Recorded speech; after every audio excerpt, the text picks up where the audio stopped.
Hey there, Coastal Bend. It is Meteorologist Carly Smith, and we are about to break down the fire danger in the Coastal Bend that is going to be in place for Tuesday. Hey there, Coastal Bend. So the three things you need to know is it is windy now, but it's going to be even stronger on Tuesday. Fire danger goes up because there's a cold front that's going to shift our wind.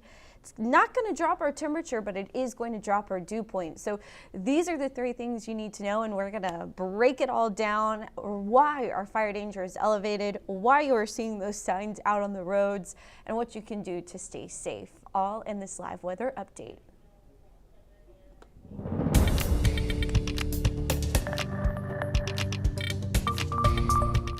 Hey there, Coastal Bend. It is now 12:07 p.m. It's a little late. It was Read Across America Day, so a lot of the KIII 3 News team has been out and about reading in schools. But now it is noon, and we have a live update on everything you need to know about this fire danger and the next cold front. Yeah, there's another cold front. How cold will it be? Well, I'll show you, right? So high temperatures are actually going to go up behind the front. What? That's crazy, right? That's crazy. However, here's why. The reason we see our high temperatures go up is our dew point goes down and sunshine is back. So we're going to be really dry. Dry air heats up more efficiently, but it also cools down more efficiently. So we will notice colder temperatures Tuesday night and Wednesday night. So Wednesday morning and Thursday morning as the kids are getting ready to go to school. Temperatures will be much colder. You'll want to dress in layers, have a jacket or something, especially out at the bus stop. It will feel cold, not as cold as we were 2 weeks ago, but still pretty cold. Then our temperatures do go back up in terms of highs and lows, and then there's a chance for another cold front. But specifically the one we're focusing on now, because there's still a lot of unknowns and some variables that need to be ironed out as we get closer to the weekend, we're going to focus on tomorrow morning's cold front. But first, ahead of the front, look at the temperatures right now. Well, I said temperatures. I meant wind gusts, y'all.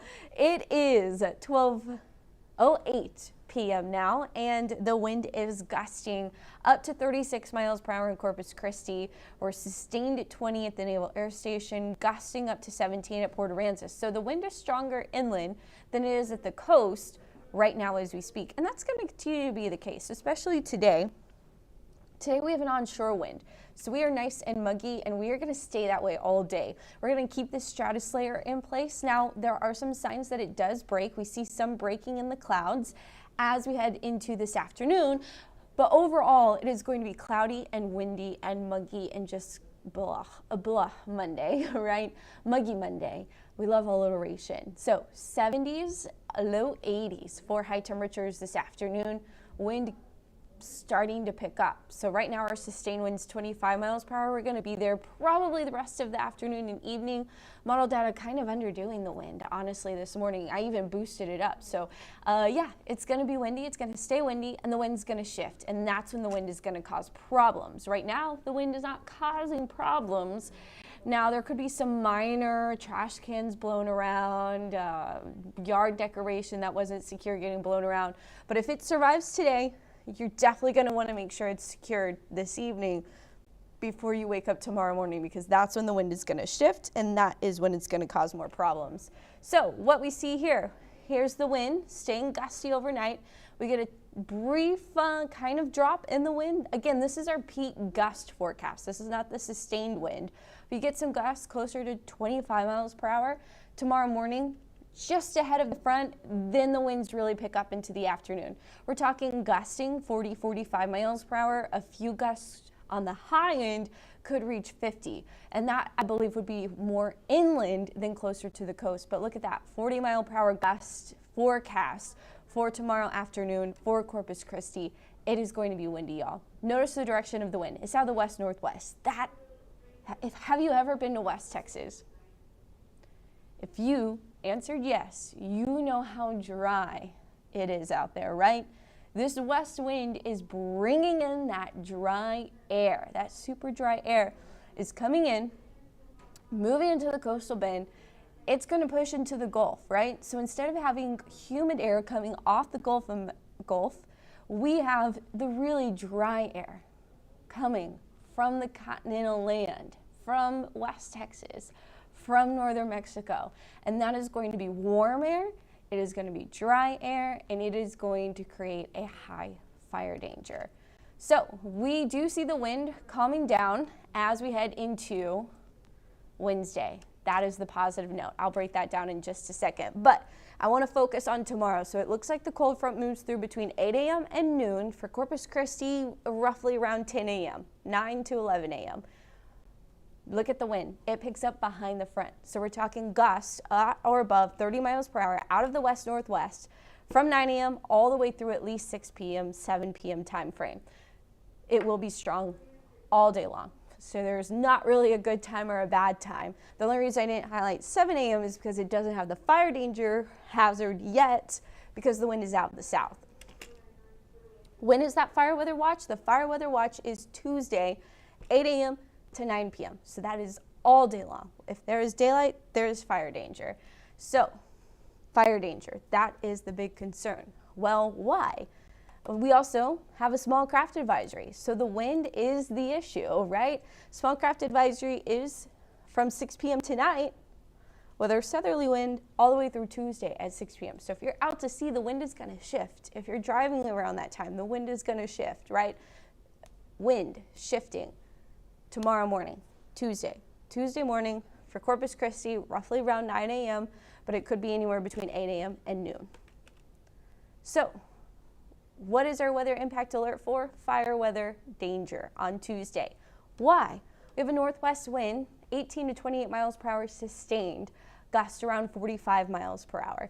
We have dry vegetation. This is typically our driest time of the year. For it to be dry right now, that is no shock. However, we are a little extra dry. We are ranked the 7th driest year on record since 1888 between October and today. So this is the 7th driest year on record. That is dry. We haven't seen much rain. Our grasses are feeling it. Our brush is feeling it. And it will ignite very easily, especially if the air is also dry. So low relative humidity, possibly into the single digits, that gets firefighters on edge. Fire danger, the lower the humidity, the higher the danger. Fires will easily be able to spread quickly and rapidly with these high winds and the low humidity and the dry vegetation. Those are 3 key factors, and we are on the high end for all of them tomorrow. Dew point is a good way to show you what's happening. So this is right now at 67. That is the temperature of the water in the atmosphere, essentially. That's the temperature the air needs to be for 100% humidity, for condensation to take place. So watch what happens. We're muggy, we're humid now. We're humid into Tuesday morning, but once that front swings through, fire danger, boom. By tomorrow afternoon, fire danger across the coastal bend, fire danger. I can't emphasize that enough. Well, why? The dew point is gonna fall. This is an interesting cold front because it's a more Pacific front. It's gonna bring air from the west to the east. That westerly air is so much drier, but also hotter than what we typically see. So our temperatures are going to go up, our dew point is going to fall, and that big spread creates really low humidity. Well, how low humidity, you may ask? What we are talking is typically we're ranging somewhere between 80–90% early in the morning, and let me back this up a little bit, roughly 50–60% in the afternoon at the surface, right? Well, watch what happens. That front swings through, we immediately see our relative humidity falling into the 20s. Now, typically, coastal locations below 30%, fire danger. Inland locations below 20%, fire danger. By the time we get to Tuesday, 4 p.m., pretty much everyone's single digits, coastal locations in the teens for a relative humidity, and the wind is gusting 38 miles per hour even at 4 p.m. So, I can't emphasize enough, you've got to do what you can to prevent fires from starting, because if a fire does start, it is going to spread rapidly.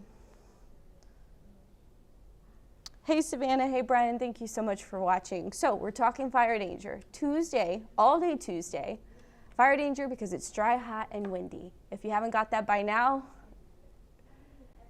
I've talked about it a lot. What you need to do. Keep the grass short. Don't drag chains. Don't park in the tall grass.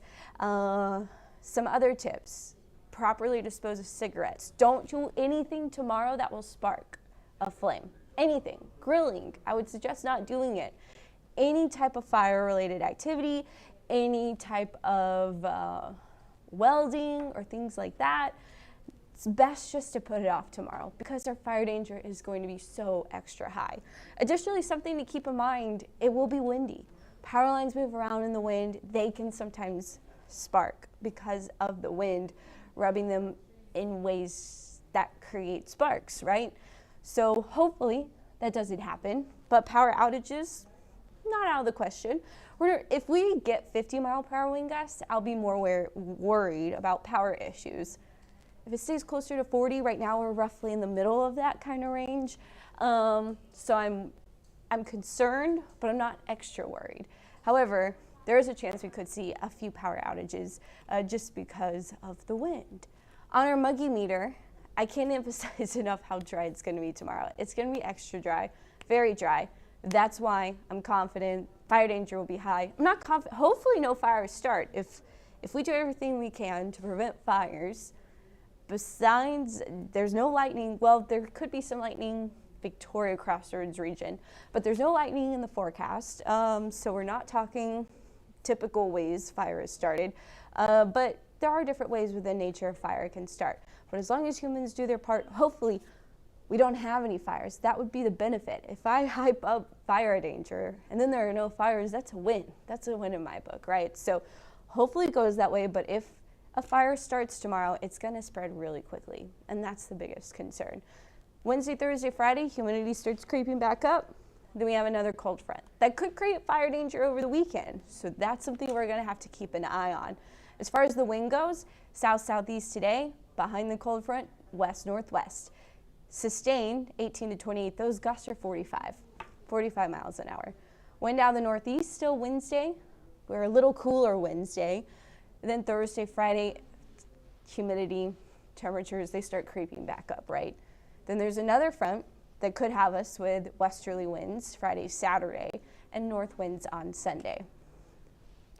Here's the breakdown now on Futurecast. So we're going to start Tuesday morning, 12 a.m., so midnight. Front starts moving through. There will be a risk of strong to severe thunderstorms. That line of storms is a little slow. Let it load.